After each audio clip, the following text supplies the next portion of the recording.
Ya pemirsa, terima kasih masih bersama kami di Ayu Siang pemirsa. Sebanyak 4 geng motor di Cirebon, Jawa Barat menegaskan 8 terpidana dan 1 tersangka dalam kasus pembunuhan Vina dan Eki bukan bagian dari mereka. Mereka juga menekankan tidak ada perseteruan yang terjadi di antara 4 kelompok tersebut.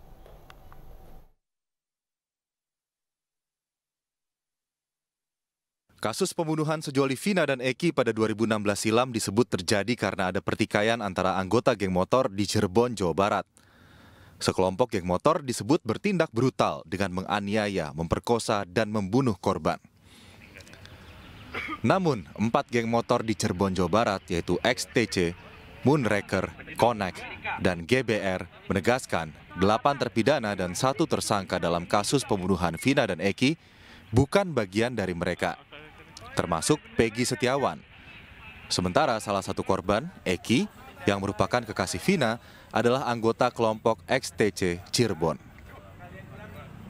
Juga bukan? Kebetulan emang Eki anggota XTC Cirebon, kebetulannya beliau almarhum tim 04 Sumber. Sebagai apa Eki itu kok?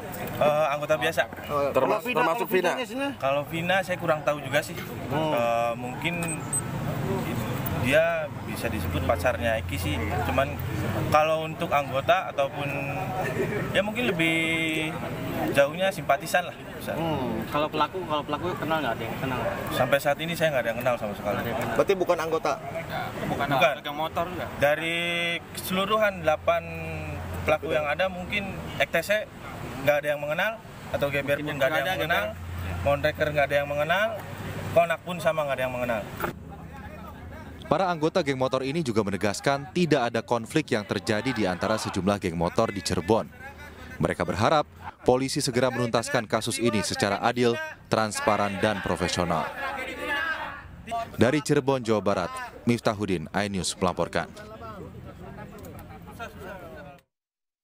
Ya pemirsa, sejak ditangkap dan ditetapkan sebagai tersangka atas kasus pembunuhan Vina dan Eki, Peggy Setiawan tak henti mendapat dukungan dari keluarga dan juga teman-temannya. Mereka meyakini Peggy tak bersalah dan tidak terlibat dalam kasus Vina.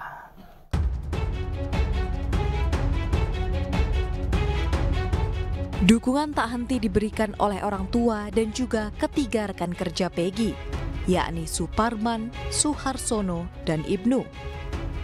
Mereka bersama Ibu Peggy datang mengunjungi Peggy di Mapolda, Jawa Barat. Hal serupa juga dilakukan ayah Peggy, Rudi Setiawan, yang mengaku baru pertama kali menjenguk anaknya sejak ditangkap dan ditetapkan sebagai tersangka. Sama sekali belum ada ngobrol sama Peggy? Belum ada sama sekali, semenjak penangkapan sampai sekarang belum pernah ngobrol. Kabar terakhir juga nggak tahu Pak? Nggak tahu, iya posisi nggak tahu. Terakhir kapan Pak bertemu? Waktu sebelum penangkapan. Kapan tuh Pak? Lebih tepatnya? Waktu Ingat nggak? hari Senin tanggalnya lupa. Di mana Pak ketemunya? Di kontrakan, masih di kontrakan. Karena dia ada panggilan kerja, baru dia masuk kerja. Rudi mengaku kedatangannya sekaligus membawa sejumlah bukti yang menguatkan keberadaan anaknya di Bandung saat pembunuhan Vina dan Eki berlangsung. Tim Liputan iNews melaporkan.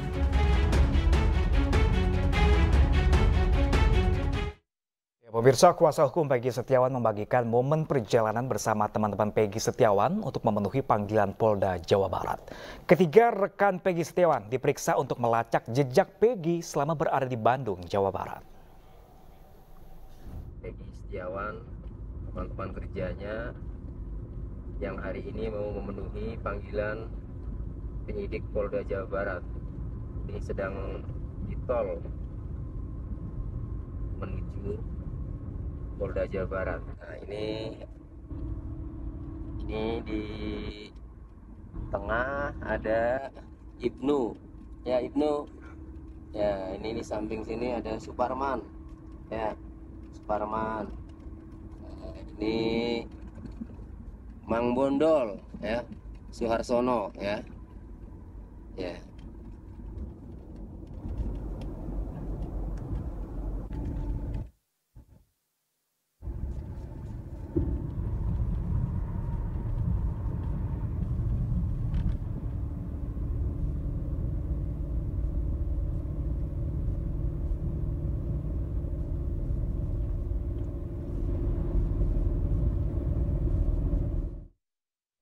Sementara itu, pemirsa, tim kuasa hukum Peggy Setiawan mengajukan penangguhan penahanan dan meminta salinan BAP ke Polda Jawa Barat. Dalam BAP ulang, di mana 5 dari 6 terpidana mengaku Peggy bukanlah pelaku pembunuhan Vina dan juga Eki.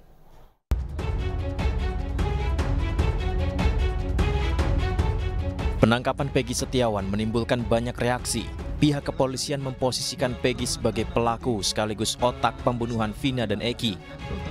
Namun sejumlah pihak menilai banyak kejanggalan dalam penetapan Peggy sebagai tersangka. Salah satu kejanggalan adalah ciri-ciri Peggy Setiawan yang jauh berbeda dengan DPO. Sejumlah saksi juga memastikan Peggy berada di Bandung dan bekerja sebagai buruh bangunan saat kejadian pembunuhan Vina dan Eki 27 Agustus 2016. Dalam BAP ulang, 5 dari 6 terpidana juga mengaku Peggy bukanlah pelaku yang dimaksud. Kamis sore kemarin, tim kuasa hukum Peggy Setiawan mendatangi Polda Jabar. Mereka mengajukan penangguhan penanganan Peggy sekaligus meminta salinan BAP para terpidana. Agenda hari ini kita tetap mengajukan penangguhan penahanan kepada pihak kepolisian, serta kita meminta salinan BAP. Nah, yang dua hal ini yang saya sebutkan di belakang itu lagi diproses. Jadi baik penangguhan penahanan maupun salinan BAP itu masih diproses. Ya, di Indonesia ini kita yakini bahwa nama Peggy Setiawan itu bukan satu orang. Itu saja, ya. Di Indonesia ini kita yakini nama Peggy Setiawan itu bukan satu orang. Di Jawa Barat saja mungkin bisa puluhan atau ratusan orang. Dan itu keyakinan kami. Meski banyak kejanggalan, polisi tetap bersikeras menjadikan Peggy sebagai tersangka dan menahan Peggy di Mapolda Jawa Barat.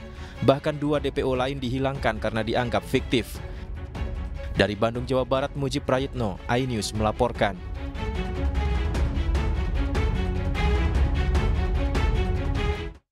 Ya, pemirsa, untuk mendalami perkembangan kasus pembunuhan Vina, Komisioner Komnas HAM mendatangi Direktorat Reserse Kriminal Umum Polda Jawa Barat untuk memeriksa sejumlah saksi.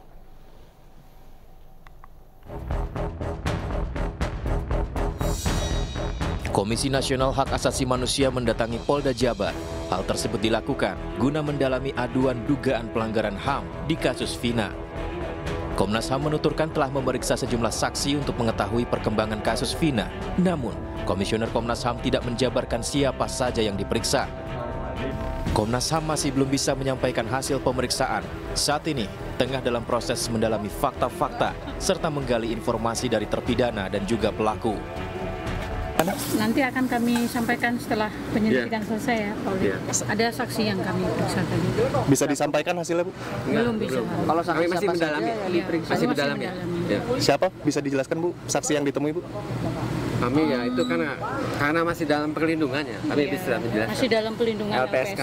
Jadi kami nggak bisa jelaskan. Artinya setelah ini masih ada pertemuan-pertemuan lain, Bu? Masih kami masih mendalami banyak. Dengan siapa lagi? Semua saksi. Dengan terpidana nanti kita akan menggali informasi. Meski belum bisa menyimpulkan hasil pertemuan di Polda Jabar, namun Komnas HAM menyebutkan telah menerima 2 aduan pelanggaran HAM di kasus pembunuhan Vina. Dari Bandung, Jawa Barat, Muji Prayitno, iNews melaporkan. Sementara itu, pemirsa, seorang wanita di Yogyakarta tewas setelah melakukan suntik payudara di sebuah salon kecantikan. 2 orang ditangkap dan ditetapkan sebagai tersangka dalam kasus ini. SM, pria pemilik salon kecantikan di wilayah Depok Barat, Sleman, Yogyakarta ini hanya bisa tertunduk saat diperiksa tim Reskrim Polsek Depok Barat. Pria berusia 40 tahun ini terpaksa berurusan dengan pihak berwajib lantaran terlibat dugaan malpraktek yang mengakibatkan korban PK meninggal dunia usai melakukan treatment atau perawatan payudara. SM dibantu pegawainya Eka, 36 tahun, yang juga telah ditangkap bertugas menyuntikan cairan ke payudara korban. Usai beberapa jam disuntikan cairan, korban pun mengeluh sesak hingga akhirnya meninggal dunia setelah dibawa ke rumah sakit. Setelah dilaksanakannya treatment itu 5 jam setelah dilaksanakan treatment, si korban ini mengalami kejang-kejang, kemudian dilarikan ke rumah sakit Sadewa, dan sesampainya di sana baru mendapatkan penanganan awal, si korban sudah dinyatakan meninggal dunia. Diketahui perawatan payudara sudah 5 kali dilakukan. Salon kecantikan yang telah beroperasi selama 1 tahun ini ternyata tidak mengantongi izin praktik dan pelaku juga tidak memiliki keahlian. Sementara tarif untuk sekali suntik, konsumen dipatok harga 2 hingga 2,5 juta rupiah. Udah berapa kali ada customer yang minta seperti itu? 5 kali, Pak. 5 kali. Dan yang keempat itu tidak ada masalah apa-apa? Baru yang kali ini ya. Polisi masih menunggu hasil laboratorium terkait kandungan bahan kimia yang menyebabkan korban meninggal dunia. Kedua pelaku akan dijerat dengan undang-undang terkait praktik keafirmasian yang tidak memiliki keahlian dan kewenangan. Dari Yogyakarta, Budi Utomo, iNews melaporkan. Ya, pemirsa, kehabisan nomor antrian, emak-emak memarahi petugas piket di RSUD Tengku Mansyur, Tanjung Balai, Sumatera Utara. Mereka emosi karena kuota pasien di poliklinik mata dibatasi hingga tak bisa berobat.